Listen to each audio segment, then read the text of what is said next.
मज़ा बहुत आया इवेंट में। चलिए, ये वो तो वीकेंड का अपडेट आप लोगों के लिए। वीकेंड पे एक और अपडेट है, बढ़िया संकेत, और उन संकेतों के दम पर गिफ्ट निफ्टी में बढ़िया गैप के साथ इस नए हफ्ते की शुरुआत हो रही होगी। ये संकेत कैसे दिख रहे हैं और कितना दौड़ सकता है हमारा भारतीय बाजार? अपफ्रंट तो सबके जहन में यही सवाल होगा। आंसर क्या है?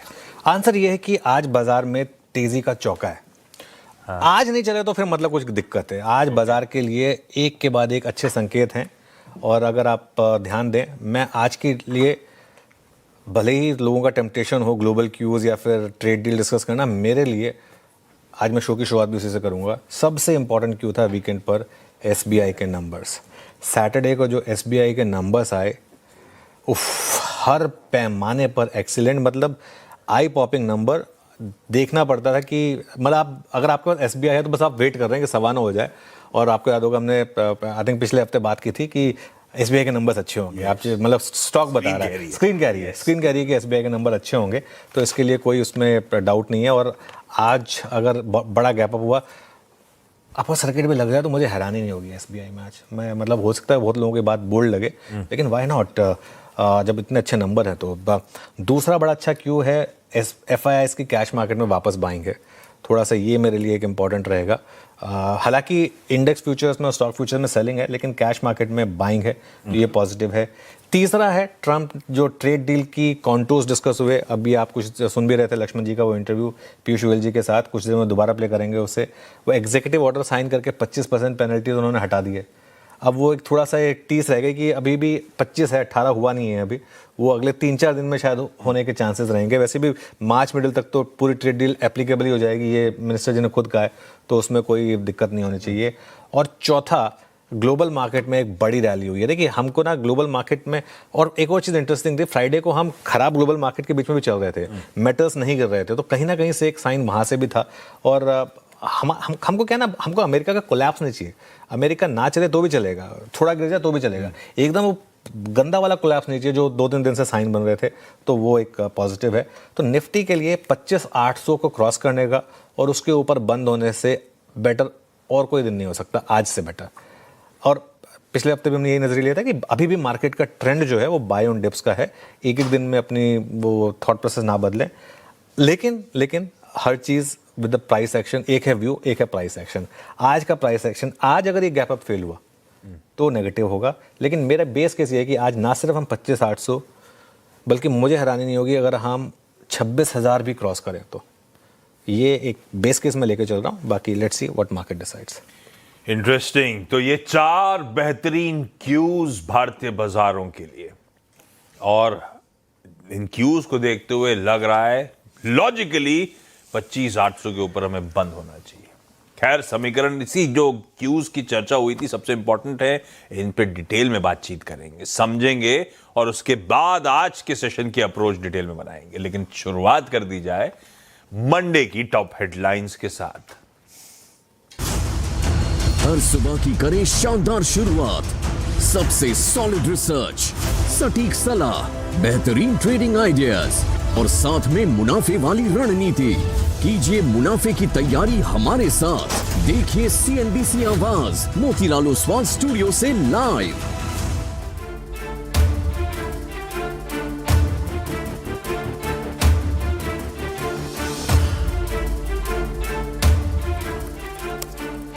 नमस्कार, सीएनबीसी आवाज़ मोतीलाल ओसवाल स्टूडियो में आप सभी का स्वागत है। मंडे मॉर्निंग, एक नए हफ्ते की शुरुआत, और मुनाफे की तैयारी की शुरुआत करेंगे हेडलाइंस के साथ।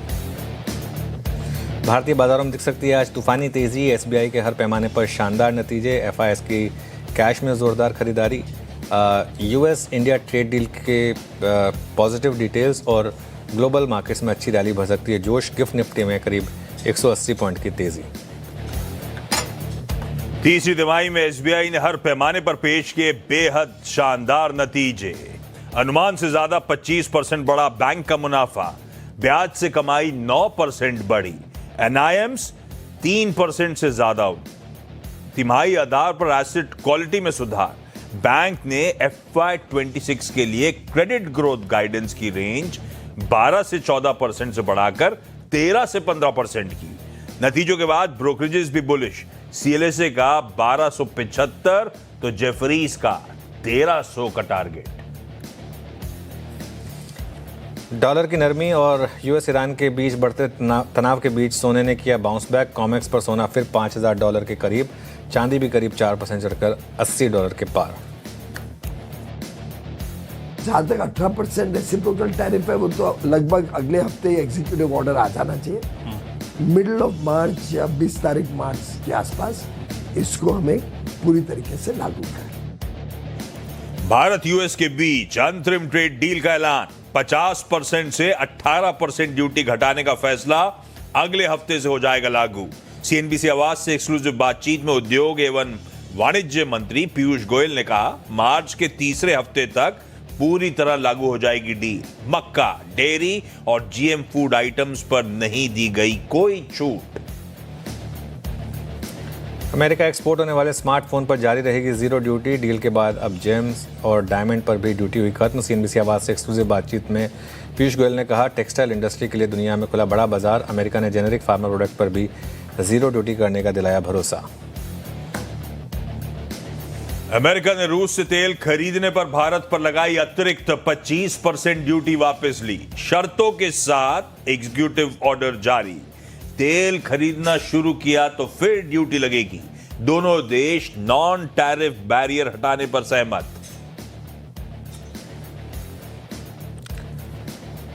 टाटा स्टील ने तीसरी तिमाही में पेश की उम्मीद से बेहतर नतीजे। मुनाफा 295 करोड़ से बढ़कर 2730 करोड़ पहुंचा। 6% ज्यादा बढ़ा रेवेन्यू। मार्जिन में भी दिखा सुधार। और PFC में होगा REC का मर्जर। PFC के बोर्ड ने REC के मर्जर को दी शुरुआती मंजूरी। बजट में हुआ था दोनों कंपनियों की रीस्ट्रक्चरिंग का ऐलान।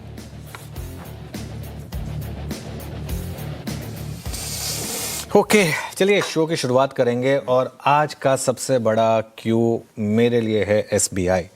और आशीष, SBI को मैं कहूँ ना, ऑनेस्टली स्पीकिंग, मैं SBI को मान रहा हूँ बैंकिंग का कोहिनूर, और सिर्फ बैंकिंग का नहीं, देश का कोहिनूर। इस अर्निंग सीजन का बेस्ट इन क्लास नंबर। अब तक हमने हिताची की बात की थी, लेकिन हिताची फिर भी रिलेटिवली छोटी कंपनी है ना, मिड कैप उसमें बिलोंग करती है। SBI out and out large cap company, 10 lakh crore के मार्केट कैप वाली कंपनी। इनफैक्ट आज पिछले हफ्ते एक दिन के लिए 10 लाख करोड़ हुआ था इसका मार्केट कैप, ICICI बैंक के ऊपर गया था। आज इसे वो कंफर्टेबली क्रॉस करेगा। सबसे पहली बात, 17,540 करोड़ के अनुमान के मुकाबले 21,000 करोड़ का नेट प्रॉफिट आया है। मतलब आप समझिए इस चीज़ को। और ये पूरी की पूरी ऑपरेटिंग बीट है, ऐसा नहीं है कि कोई अदर इनकम एक्स्ट्रा है या कुछ एक्स्ट्रा है। टॉप डाउन बीट है एक, जो NII से शुरू हुई और उसके बाद ट्रिकल डाउन करते करते नेट प्रॉफिट तक गई। और सच बताऊं तो आज मैं देख रहा था ब्रोकरेज के नोट्स वगैरह, ICICI बैंक का कितना था प्रॉफिट, आई थिंक 12-13 हज़ार करोड़ था। आई थिंक SBI का 14-15 हज़ार करोड़, मतलब मोटा मोटी इतने ही थे इनके दोनों के नंबर। और ग्रोथ के मामले में तो खैर दोनों को बहुत पीछे छोड़ा। और asset quality, gross NPA I think 1.54% और समथिंग, नेट NPA भी आई थिंक मतलब 0.75 के नीचे। मतलब किस कायदे से आप कह सकते हैं कि ये एक PSU बैंक है। ये एक SBI जो है ना, SBI अब एक ऑनेस्टली स्पीकिंग, टेक्निकली स्पीकिंग, पूरी तरीके से अगर आप देखें और इवन बैंकिंग के हिसाब से देखें, अब एक प्राइवेट बैंक बन चुका है। और SBI में गैप अप बड़ा होगा आज, और मुझे हैरानी नहीं होगी अगर सर्किट में लग जाए तो, क्योंकि ये नंबर जो है ना किसी ने नहीं सोचे थे। स्टॉक चला है ऑलरेडी, लेकिन ये उस तरीके का नंबर है जो चले हुए स्टॉक को भी और आगे लेकर जाए। अच्छा, नतीजे बहुत शानदार हैं और वैल्यूएशन में एक बहुत बड़ा गैप है।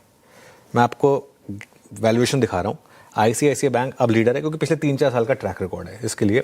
3.1 टाइम्स प्राइस टू बुक है। HDFC bank 2.8 times price to book है। SBI 1.75x price to book है।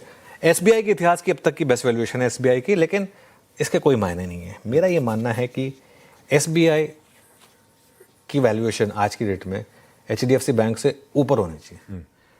फॉरगेट अबाउट कि इसके बराबर होनी चाहिए। भले ICICI बैंक से आप थोड़ा डिस्काउंट देना चाहें, लेकिन अगर HDFC बैंक 2.8 पर है, ICICI बैंक 3.1 टाइम्स पर है, तो कोई रीज़न नहीं कि SBI 1.75 टाइम्स पर ट्रेड करे। और कुछ नहीं तो 2.8 टाइम्स तो ट्रेड करना चाहिए, वैसे तो 2.93 पे भी ट्रेड करे तो मुझे मतलब कोई डाउट, मतलब कोई हैरानी नहीं होगी, होना चाहिए, क्योंकि जिस तरीके के नंबर्स, और ऐसा नहीं है कि वन ऑफ है, बार बार एसबीआई इस तरीके के नंबर्स डिलीवर कर रहा है। अच्छा, एक और इंटरेस्टिंग चीज़ आपको बताऊं मैं, एसबीआई की सब्सिडरीज हर सेगमेंट में लीडर है। एसबीआई म्यूचुअल फंड देश का नंबर 1 म्यूचुअल फंड है। SBI life number 1 insurance company, private मतलब क्वासी प्राइवेट स्पेस में, अगर आप एलआईसी को छोड़ दें तो।